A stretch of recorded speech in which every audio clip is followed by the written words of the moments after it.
আসসালামু আলাইকুম বন্ধুরা, আজকে আপনাদেরকে বিরিয়ানি পাকানো দেখাবো।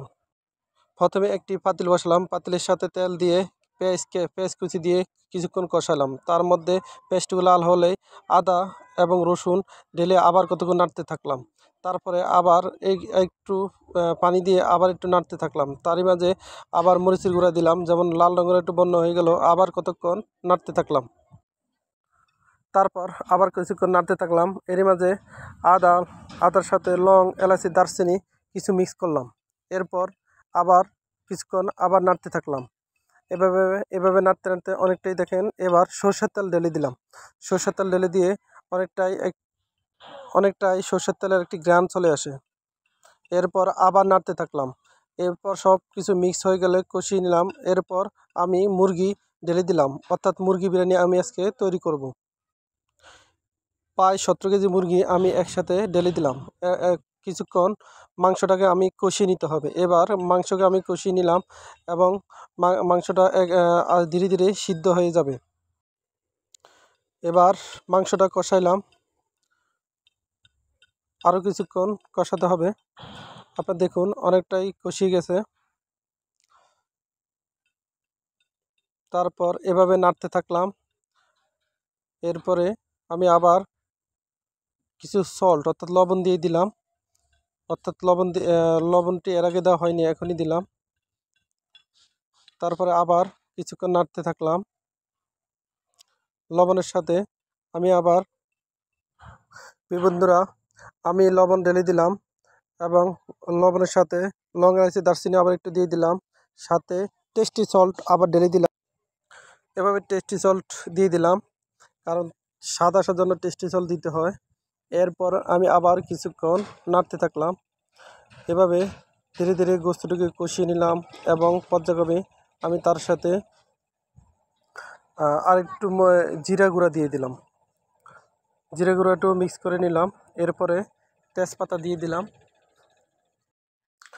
এরপর আমি আরেকটু কষিয়ে নিলাম। এভাবে গোস্তটা ধীরে ধীরে সিদ্ধ হয়ে যাবে, এমনকি মিক্স হয়ে যাবে।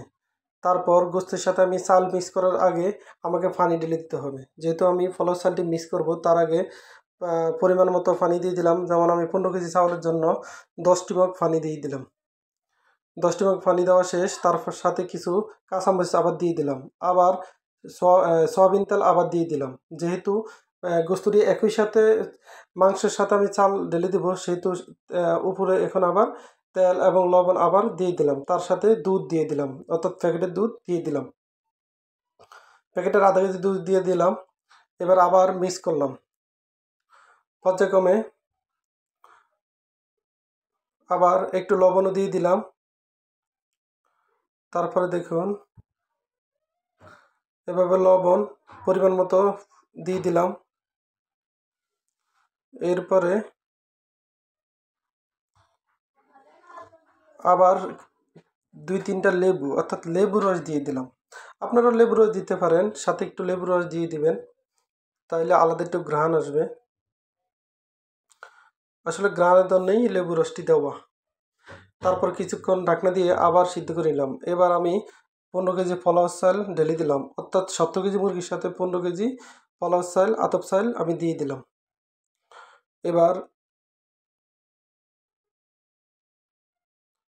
এবার পোলাও চাল দেওয়া শেষ। এবার আমাকে অনেকক্ষণ নাড়তে হবে।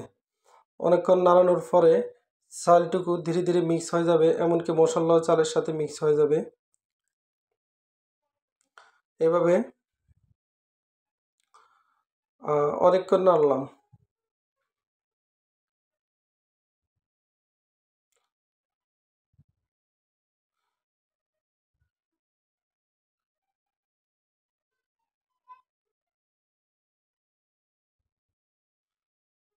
এভাবে আমি আরও কিছুক্ষণ মাংসটাকে কষিয়ে নিলাম। চাল এবং মাংসকে আবার নাড়তে থাকলাম, কারণ আমাকে এই মুহূর্তে চাউল এবং চাউল এবং পানি এবং গোস একসাথে মিক্স করার জন্য আমাকে অনেকক্ষণ পর্যন্ত নাড়তে হবে। যতক্ষণ পর্যন্ত চালের একটা সিদ্ধ ভাব আসবে, ততক্ষণ পর্যন্ত আমাকে নাড়তে হবে। এভাবে আমি নাড়তেই থাকলাম। তারপরে আমি আরেকটু মরিচের গুঁড়া দিয়ে দিলাম, অল্প একটু মরিচের গুঁড়া দিয়ে দিলাম। সাথে আমি সাথে আমি কেওয়া জল দিয়ে দিলাম, অর্থাৎ 2টি কেওয়া জলের বোতল এর ভিতরে দিয়ে দিলাম গ্রান্টের জন্য। অবশ্যই এটি একটি আলাদা গ্রান হয়, এই জন্য আমি 2টি কেওয়া জল মিক্স করে দিলাম।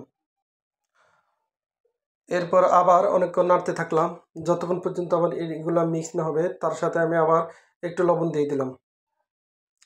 এরপর আবার নাড়তে থাকলাম। এরপর ধীরে ধীরে চাউলটা সিদ্ধ হওয়া শুরু হয়, এবং সিদ্ধ হলে আমি কিছুক্ষণ পরে দেখতে পারবো যে আমার চাউলটুকু পানির থেকে উপরে উঠে আসে। তখন আমি প্রয়োজনে আরেকটু পানি মিক্স করতে পারি, যখন দেখবো যে আমার আরেকটু পানি প্রয়োজন। এবার দেখুন পানি এবং চাল অনেকটাই সমান হয়ে গেছে।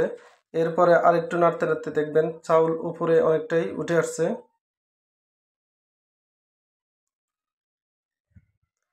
এই তার সাথে আমি আবার ঘি, অর্থাৎ একটু ছোট্ট একটি 200 টাকা দামের একটি ঘি ঢেলে দিলাম, অর্থাৎ আলাদা আর একটু ঘ্রাণ আসবে, এই জন্য আমি ঘি ঢেলে দিলাম।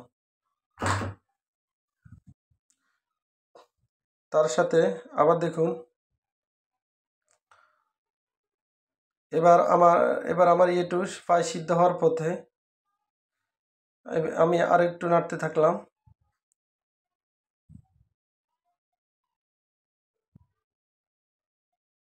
দেখুন আমার এটা প্রায় সিদ্ধ হয়ে গেছে। আমার চাল সিদ্ধ হওয়া গেলেই আমি চাউলটুকু একটু পরে এই প্রায় সিদ্ধ হয়ে গেছে। এখন আমি চাউলটুকু ঢাকনা দিয়ে নিলাম এবং এই চুলার নিচে সবগুলো আগুন নিভিয়ে ফেললাম, এবং আমি আধা ঘন্টা এভাবে অ্যাডজাস্ট করে রাখলে আমার পোলাও চালটুকু অর্থাৎ বিরিয়ানি আমার কমপ্লিট হয়ে যাবে। বন্ধুরা, আজকের ভিডিওটি যদি ভালো লাগে অবশ্যই লাইক, কমেন্ট এবং সাবস্ক্রাইব করুন। পরবর্তী ভিডিওর জন্য অবশ্যই ভিডিওটি শেয়ার করুন।